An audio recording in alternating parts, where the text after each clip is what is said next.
Good afternoon, everyone. Welcome back to the Dojo Live recap show. That can only mean one thing. It's Monday again, and today is Monday, January 10th, 2022. I'm Tulio Siragusa, broadcasting from Southern California, and joining me today is Kim Lantis in Hermosillo, Mexico, and America Guerrero, who's in Mexico City. Hi, America. Welcome to the show. This is your first Dojo Live recap show. It's a special day. It's America's first Dojo Live recap show, and it's our number 100th. Oh, yes. What's the prop? 100th? Is that right? 100th, 100th. 100th. That's a mouthful right there. So we're talking about the shows we had last week. We had 3 live shows, and we're going to announce what's coming up for this week.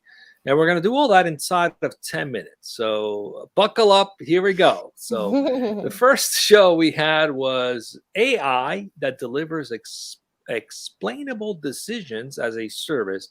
That was with Gary Saarenvirta, who's the founder and CEO at Daisy Intelligence. And then we also spoke with Pamela Singh, who is the CEO and co-founder of CaseCTRL, about digital is not enough. Whenever digital is not enough. Smarter software, better patient care. That's what we talked about. And then finally, we talked with Prashant Nair, who's the CEO and product architect of Double Gemini, about ending the email overwhelm. It was a very interesting conversation about productivity, specifically how to get a handle on your email. So let's dive right in. Which of these 3 shows stood out for you guys? I mean, they're all great, but there's always one that stands out for each of us, right? Which one stood out for you and why? I can go first if you want to. Yes, we don't raise hands here, but that's cool. Oh, okay. Oh, thanks for letting me know. We just I raised my hand. I like that though. I like all 3, but the one that I really enjoy was with the company CaseCTRL with their CEO Pamela Singh, co-founder. I think that their software is great, and I remember when I was a child, my father, he was a surgeon.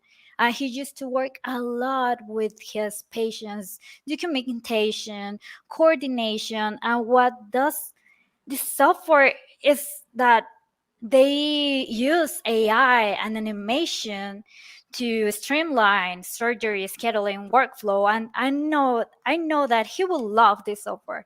It makes it easier, and also it's really interesting how a low tech system software could impact directly with patients' emotions, because it's so easy in this kind of systems, if you don't have a good one, that a surgery date could change, and that could impact directly with the person who needed it. It's great. I really liked it. Yeah, I liked it too. And I liked her personal story, how it came out of a direct need of her own husband being a surgeon, and the very organic way in which the company was born. And heck, I always give a shout out to C-level women in STEM. Woo-hoo. I love it. Yes, I love it too. Yeah, for me, I mean, that was a great show. I really enjoyed the shows with Gary as well as Prashant. Gary was, what I really liked about that show about Daisy Intelligence, I mean, what they're doing to help basically make big data actionable really resonated with me. I think we talk about big data a lot on the show, but I'm always left with a question. And so then what?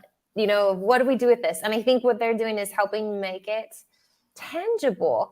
And their approach also just returning back to the essence, the basics of science with the idea of a hypothesis.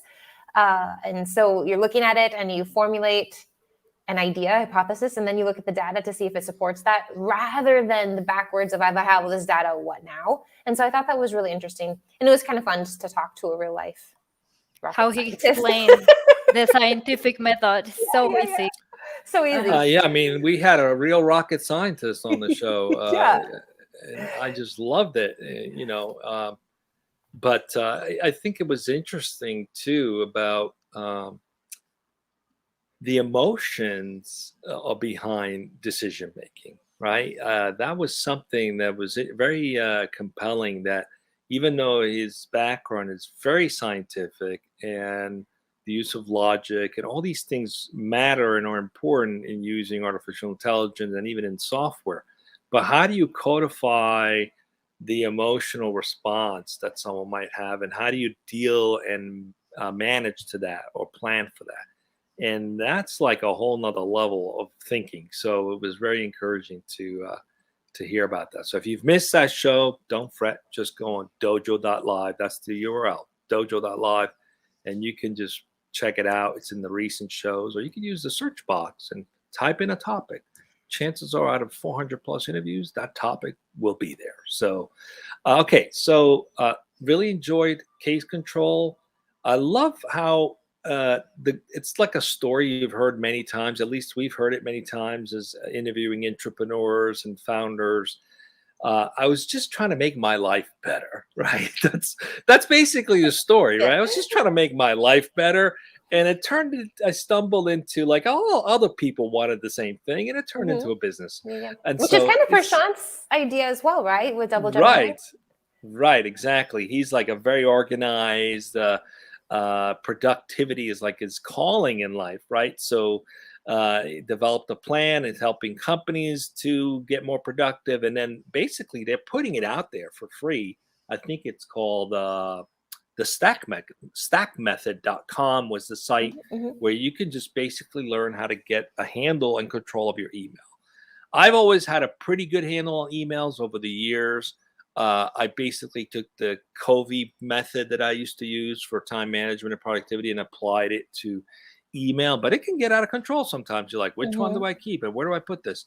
So I really appreciated this idea of creating these containers, like these folders where you put stuff, and those folders, you can name whatever you want. They have meaning to you. It's like to do or specific to a client or whatever. Because I think that's the aha moment, right? That, and rather than looking at an email as a message or a conversation, looking at it as an action item, right? Of something that I have to do and how I have to categorizing that, and then getting through similar actions all in, or priorities all in one, and not having to have this mental back and forth of switching gears. And I thought that was very simple, but quite revolutionary.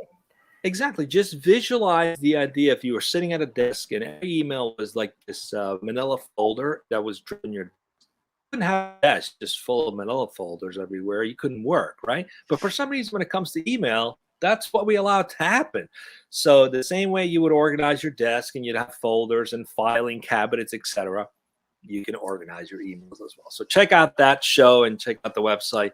It was great to have them with us. And their upcoming software, we'll see what that's going to look like this year. Exactly. They're codifying this into software. So that should be an interesting opportunity for sure. Anything else that stood out for you guys before we announce this week's shows? Think we covered it. All right. We did it. We're doing it inside of 10 minutes. So Kim, what do we got coming up this week? Yeah, thank you. I'm sorry, got the TV on downstairs. I hope you're not interrupting too much. We've got a full week. So on Tuesday, we're going to be speaking with James Layfield, CEO at ClearFind. You have too much software, right? So how can we streamline that down as well? Too many emails, too much software. And then on Wednesday, we're going to follow this up with Gary York, founder and chairman at Help Lightning. Remote visual assistance, democratizing access to expertise. And I don't have the details on Thursday's show yet, but I am under the understanding that there is going to be one. So watch us on Tuesday and Wednesday and you'll find out about the Thursday show. So join us 12 o'clock Pacific on Dojo Live. Be safe and have fun. See you tomorrow. Good week, everyone. Bye.